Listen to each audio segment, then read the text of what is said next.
Tcharam! Teste online para nós entrarmos aqui na escola bíblica. Tentar acompanhar vocês aqui pelo nosso computador.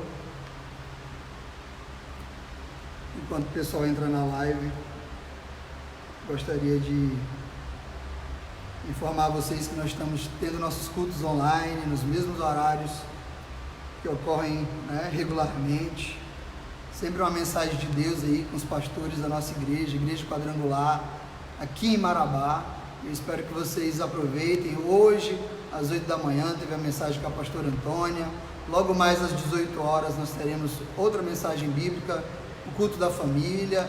E logo às 20 horas a pastora Thaís vai estar aí no culto online com os jovens. Então, gostaria que vocês pudessem repassar essas informações. Reserve esse tempo, amado. Reserve esse tempo para você aprender mais de Deus. Vamos tirar aqui, organizando aqui a mensagem.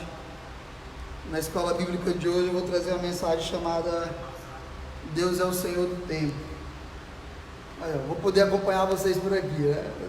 Tá beleza. O enquadramento tá bom. Amém? Escola Bíblica Dominical, aqui com o pastor Antes Damasceno. Sou professor também da Escola Bíblica, do ITQ, principalmente do ITQ nesse momento, já fui professor da Escola Bíblica, mas eu quero trazer uma mensagem para vocês aqui, dizendo que Deus é o Senhor do tempo. Trouxe alguns versículos, algumas passagens bíblicas, que faz a gente refletir sobre o tempo. Como que a gente está encarando, principalmente esse tempo agora de reclusão, de isolamento, de como trabalhar sem colocar a saúde de pessoas que estão em grupos de risco, tudo isso que a gente tem repensado aí, tantas opiniões divergentes e tal, como que a gente pode agir nesse tempo?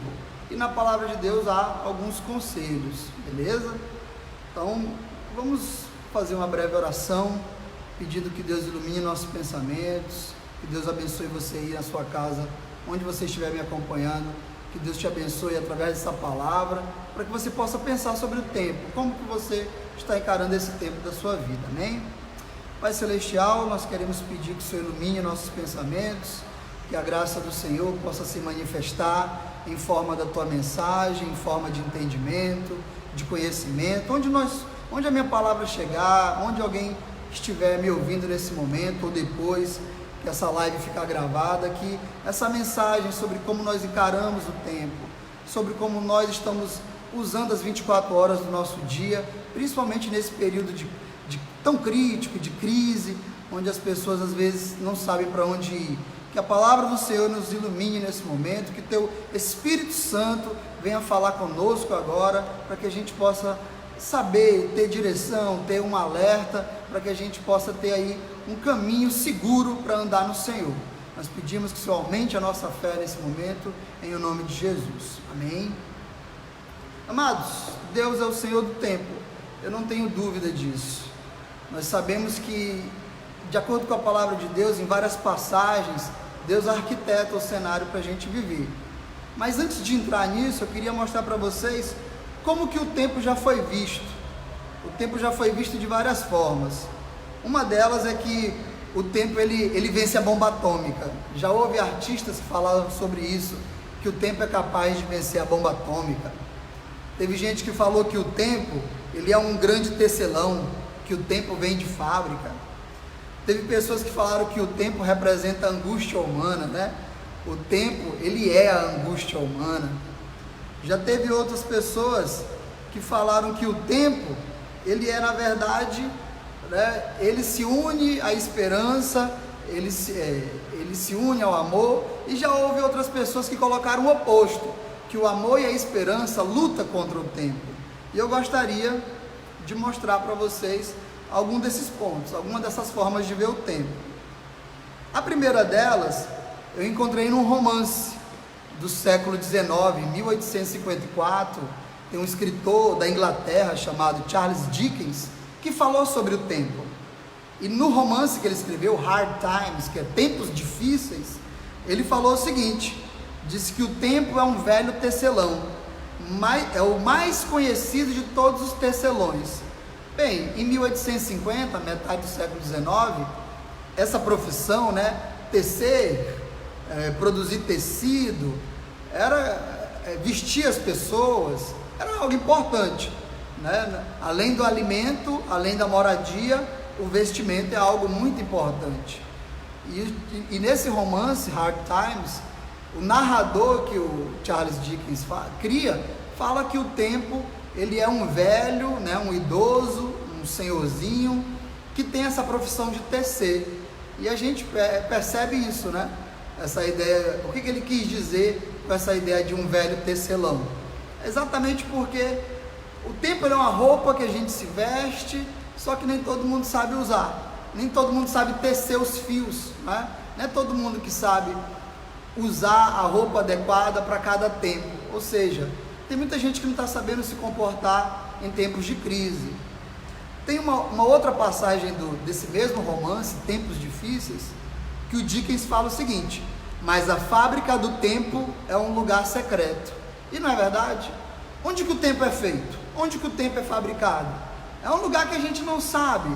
Ele tem essa mentalidade, né? O Charles Dickens, ele fala, quem é que faz o tempo? Onde que ele é fabricado? Ele traz essa ideia. Mas mais do que isso, um último trecho do romance, ele fala que o trabalho do tempo não produz ruído e suas mãos são mudas. Você aí que não sabe aproveitar as 24 horas do seu dia, olha só, a gente realmente fica despreocupado, fica relax, fica sem, né, vivendo a vida aí, deixando a vida levar. E o Charles Dickens, no romance dele, falou isso, que o tempo, o trabalho dele não produz ruídos, e que as mãos do tempo são mudas. É interessante, né? Você não, o que é uma mão muda? Você não ouve o trabalho do tempo, mas o tempo está trabalhando, o tempo está passando. Mesmo que você não ouça os ruídos, o tempo está passando. É interessante essa maneira do romancista britânico ver o tempo. Outra forma de como é visto o tempo está na escritora de Minas Gerais, a Adélia Prado, escritora mineira que nasceu em Divinópolis, e ela fala que o tempo, ela é a angústia humana, o tempo trata com a angústia do ser humano. E ela diz o seguinte, tem um programa que, se você quiser acompanhar depois no YouTube, Sempre um Papo, ela dá uma palestra de 40 minutos, e ela fala, por exemplo, que a gente vê a angústia do tempo nas crianças. As crianças são impacientes, não querem esperar um bolo, por exemplo, né? O bolo mal saiu do forno, a criança não quer esperar, esfriar um pouquinho, né? Ela fala que a criança quer crescer logo, a criança sente essa angústia do tempo. A Adélia Prado também fala que o tempo angustia o ser humano porque ele dá a sensação de que nós passamos, nós acabamos, nós somos finitos. Então ela coloca isso na poesia dela. Um dos poemas, né, da Adélia Prado, que está no livro Bagagem, escrito lá em 1970, 76, ela fala que o céu estrelado vale a dor do mundo. Olha só, se nesse tempo de vida você quer valorizar a beleza do céu estrelado, você também tem que estar disposto a encarar a dor do mundo. Se o céu estrelado vale a dor do mundo, o que a poetisa quis dizer? Que nesse tempo de vida, né, essa visão do tempo influencia muito a poesia dela.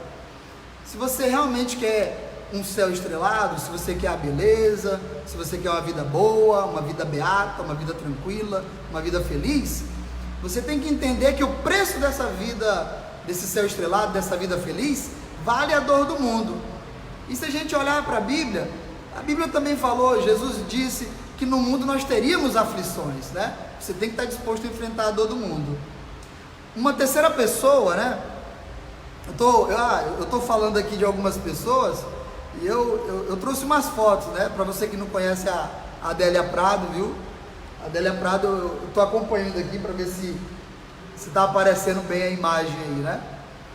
A Adélia Prado é essa senhorazinha aqui, de Divinópolis. Pegar uma outra foto dela aqui, ó. Essa senhorinha já está aí nos seus 60 anos, 70 anos, uma grande escritora do Brasil, e ela fala isso, né? Que o céu estrelado é a dor do mundo. Então, olha como ela vê o tempo, né? O tempo tem esses lados, o lado da beleza e o lado da dor. Botei aqui só para ver se Não sei se está aparecendo aí, mas aqui já é outro cara, né? Eu acabei de falar do Charles Dickens, né?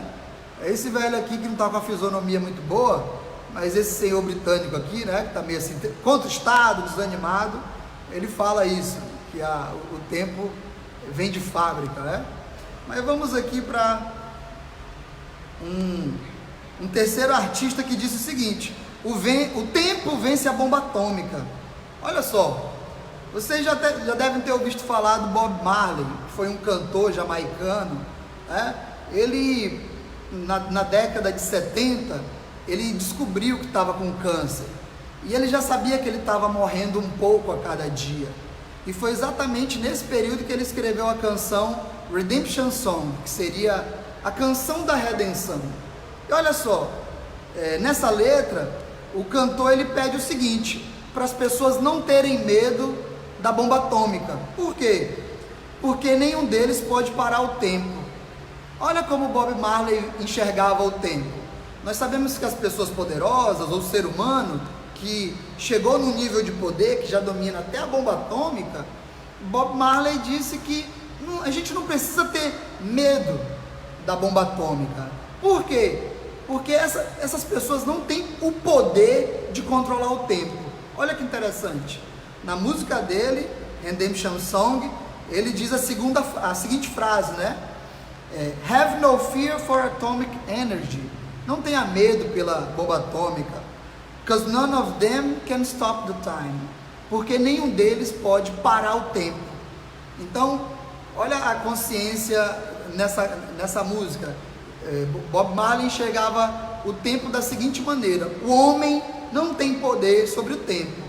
Por mais que existam pessoas poderosas que dominem a bomba atômica, nem isso a gente pode temer.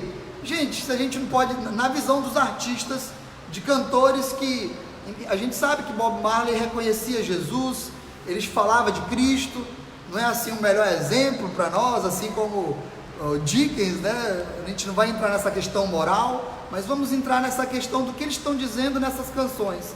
O próprio Bob Marley sabia que o homem não domina o tempo, não tem poder sobre o tempo, e a gente tem que ter essa consciência. E se nós formos olhar para a Bíblia diz que Deus é o Senhor do tempo. Essa é a grande diferença entre a nossa fé e toda essa arte. Eu trouxe aqui, né, também aproveitar para você que nunca viu o Bob Marley, este cara aqui que está com um sorriso bem solto, né? Não sei se está aparecendo bem a imagem aí, né? Estão conseguindo enxergar? Está com qualidade? Sim ou não? É o cara que fez aí o reggae, né? O reggae de origem jamaicana, lá do norte da América, beleza? Tá bom? É desse cara aqui. Ele falou que nós não precisamos ter medo nós não precisamos ter medo da bomba atômica, porque o homem, né? Porque o homem não tem capacidade de dominar, né, o tempo, que é algo mais poderoso que a bomba atômica. Uma quarta pessoa que fala sobre o tempo é um pintor francês chamado Simon Vault. Ele falou que o amor e a esperança vencem o tempo. Olha que interessante. Ele pintou um quadro, eu vou tentar mostrar esse quadro aqui para vocês. Não sei se vocês já viram esse quadro, se está saindo com qualidade aí. Mas esse quadro aqui apresenta Saturno sendo atacado por algumas mulheres, né? Só que essas mulheres são o quê? Essa mulher de vermelho é a esperança. Essa mulher de azul representa a verdade. A mulher que está mais acima aqui, a mulher que está com o vestido rosa, né? Ela representa a fama. E ela está abraçando o Ocásio, que é Ocásio é a oportunidade. E eles estão se unindo para vencer o Cronos, para vencer Saturno, né? Na visão deles, Saturno era o deus do tempo. Isso aqui é da mitologia grega, da mitologia romana, né? Na mitologia grega, o Cronos é o deus do tempo. Para os romanos, Saturno controlava o tempo. E aqui a gente percebe que o amor, a esperança, o cupido, a verdade, estão se reunindo para atacar o tempo. O tempo é reproduzido como esse velho, né? Esse velhinho que está aqui embaixo. Então, gente, pintores como Simon Vault também já representou o tempo. E aí, eu gostaria de ir para a palavra de Deus. O que a palavra de Deus fala sobre o tempo? Se você estiver me acompanhando aí, esse é um momento aqui de escola bíblica. Se alguém entrou aí online, é um breve estudo bíblico. Eu gostaria de pedir que quem tem esse hábito de acompanhar estudo bíblico anotando, né? Seria bom você anotar aí. Daniel 2:21. A palavra de Deus diz o seguinte, no capítulo 2 do livro de Daniel, versículo 21. Ele muda as épocas e as estações, destrona reis e os estabelece, dá sabedoria aos verdadeiros sábios e entendimento aos que buscam discernir e conhecer. Olha que interessante, é Deus quem controla as estações, é Deus quem coloca os reis e tira os reis. A palavra de Deus fala no livro de Daniel que nós temos que entender que é Deus que dá sabedoria aos sábios, é Deus que dá entendimento a quem busca entender.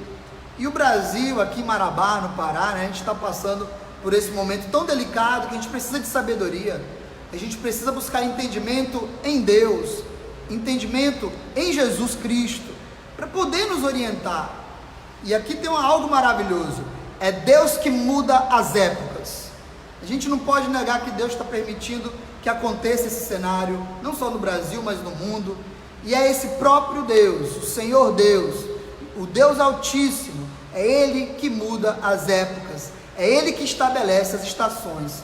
Nós cremos nisso, essa é a nossa fé. Então o nosso momento agora como filhos de Deus é buscar essa sabedoria, porque Ele dá sabedoria para como agir nesse tempo. Tem um outro versículo, uma segunda passagem bíblica, Efésios 5:15, que diz o seguinte: portanto, vede prudentemente como andais, não como nécios, mas como sábios, remindo o tempo, porquanto os dias são maus. Olha, outro alerta, outro ensinamento que a palavra de Deus traz para nós. O tempo tem que ser remido.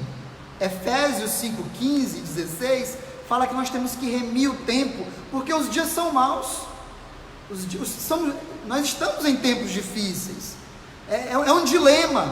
Ao mesmo tempo trabalhar, ao mesmo tempo cuidar da saúde, ao mesmo tempo ajudar os necessitados, isso tudo simultaneamente, né? Ao mesmo tempo, como encarar essa situação de doença, de pandemia mundial. Então a palavra de Deus diz que nós temos que remir, nós temos que saber aproveitar, resgatar o tempo. Remir é a ideia de você evitar perder o tempo, porque os dias são maus. Então a palavra de Deus, muito antes desse cenário mundial, dizia lá no Efésios 5:16 que os tempos são maus. Outra coisa interessante é Gálatas 6:9. A palavra de Deus diz o seguinte sobre o tempo: e não nos cansemos de fazer o bem, porque a seu tempo ceifaremos, se não houvermos desfalecido. Mesmo nesse tempo aqui de dificuldade, é para a gente perseverar. Quando a palavra de Deus fala para a gente não se cansar de fazer o bem, é porque talvez tenha muita gente que está me ouvindo, que nesse período agora jogou a toalha, está querendo parar no meio do caminho. Talvez você que está me ouvindo, não só jogou a toalha, mas até se vê como um desistente. E a palavra de Deus diz para a gente não se cansar de fazer o bem. Mesmo nesse tempo de dificuldade, é tempo para se fazer o bem.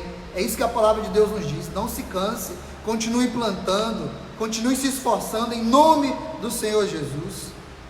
Outro texto que eu escolhi aqui, um quarto texto da palavra de Deus que fala sobre o tempo, está lá em Romanos 13:11. Romanos 13:11. A palavra de Deus diz o seguinte: isto digo, conhecendo o tempo, que já é hora de despertarmos do sono, porque a nossa salvação está agora mais perto de nós do que quando aceitamos a fé. Olha só, amados, eu conheci Jesus no início dos anos 2000, fiz uma aliança, me batizei por volta ali de 2004, e a palavra de Deus, para nós, ela diz o seguinte, que nós temos que conhecer esse tempo e despertar do sono, porque nós estamos mais próximos da nossa salvação. Olha, o cenário para Cristo vir cada vez mais se pinta, né? O contexto para a palavra de Deus se cumprir cada vez mais se desenha. Nós estamos mais próximos da nossa salvação agora.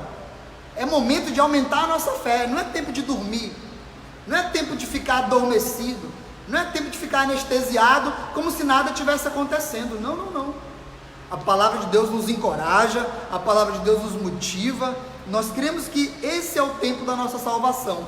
Nós estamos mais perto de Cristo agora. Agora. É isso que a palavra de Deus nos diz.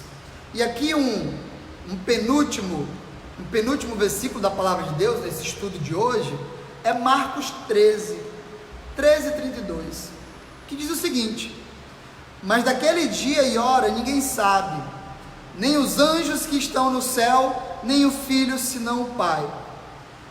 Olhai, vigiai e orai, porque não sabeis quando será o tempo.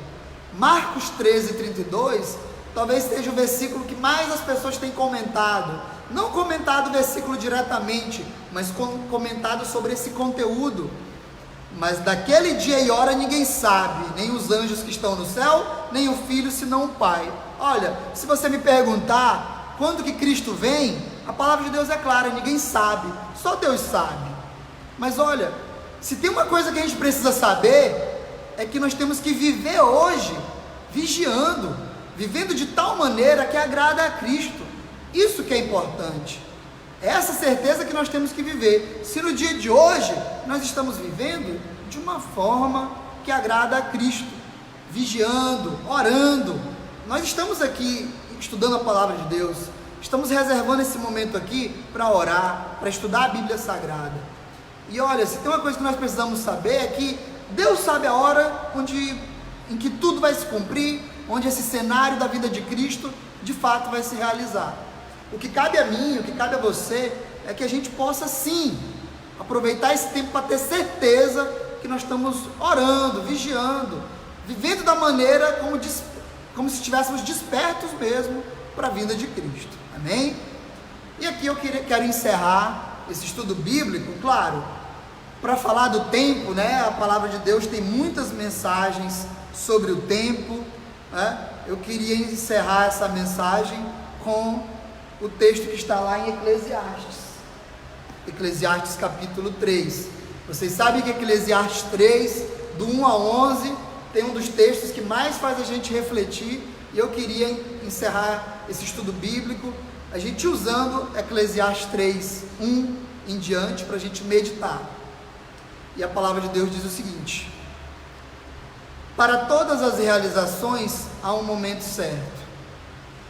Existe sempre um tempo apropriado para todo propósito debaixo do céu. Há o tempo de nascer e a época de morrer, tempo de plantar e o tempo de colher o que se plantou, tempo de matar e o tempo de curar, tempo de derrubar e tempo de edificar, tempo de chorar e tempo de sorrir, tempo de lamentar e tempo de dançar, tempo de atirar pedras e tempo de guardar as pedras, tempo de abraçar e tempo de se apartar do abraço, tempo de buscar e tempo de desistir, tempo de conservar e tempo de jogar fora, tempo de rasgar e tempo de costurar, tempo de ficar quieto e tempo de expressar o que se sente, tempo de amar e tempo de odiar, tempo de lutar e tempo de estabelecer a paz. Que proveito o trabalhador tira de sua fadiga diária? Observa a tarefa que Deus deu aos seres humanos para que dela se ocupem. Deus fez tudo apropriado ao seu tempo. Também colocou no coração do homem o desejo profundo pela eternidade. Contudo, o ser humano não consegue perceber completamente o que Deus realizou. Então, amados, eu quero encerrar essa mensagem com esse verso. Isso é um hino, isso aqui é uma pérola de sabedoria no livro de Eclesiastes, para que a gente possa entender que esse tempo que você está vivendo, você tem que discernir qual é a melhor forma. Eu sei que nós olhamos para os líderes políticos, eu sei que nós olhamos para os grandes intelectuais do Brasil, os artistas, mas nesse momento você tem o Espírito Santo ao seu favor, o Espírito Santo com você, é Ele quem te dá a sabedoria de como aproveitar esse tempo. Peça a Deus, eu peço aqui em nome do Senhor Jesus, esse é o tempo de nós nos aproximarmos da salvação do Senhor Jesus. Esse é o tempo da gente não cansar de fazer o bem, de continuarmos plantando o bem, investindo no reino de Deus. Esse não é o tempo de esmorecer, é o tempo de nós aproveitarmos quem está na nossa casa, quem está do nosso lado. Nesse período de quarentena a gente vê quem são as pessoas que continuam do nosso lado. Aproveite essas pessoas, ore por elas, interceda por elas. Esse é o tempo de valorizarmos tudo aquilo que Deus nos deu, de contarmos aquilo que nós sentimos pelas pessoas que nós amamos. Então, em nome do Senhor Jesus, eu deixo aqui essa palavra, esse estudo bíblico, para que quem estiver aí me ouvindo, acompanhando, medite nesses versículos, medite nessas passagens bíblicas que nós estudamos aqui hoje. A palavra de Deus é cheia de ensinamentos, a palavra de Deus é cheia de alertas, de orientações, para que a gente possa ter segurança no Senhor Jesus. Amém? Então que essa palavra, que esse estudo bíblico sirva para a sua vida, para a minha vida, para a vida de todos que estão ao redor, perto de nós. Em nome do Senhor Jesus, essa é a minha palavra, fica aqui essa meditação, esse estudo bíblico para todos vocês que aprenderam. Muito obrigado quem acompanhou, quem comentou aí. Eu estou aqui, encerrando. Eu vi que tem algumas pessoas que fizeram os comentários. Então, em nome do Senhor Jesus, que Deus abençoe sua vida. E encerro agora pedindo que você acompanhe os nossos cultos online, hoje às 18 horas e às 20 horas. Em nome do Senhor Jesus, que essa palavra te abençoe poderosamente. É isso que nós te pedimos, de coração, pedimos a Deus de coração e peço a você de coração que acompanhe, não perca, e logo logo nós estaremos aqui com nossos cultos normalizados para a glória do Senhor Jesus Cristo. Amém? Deus te abençoe, paz.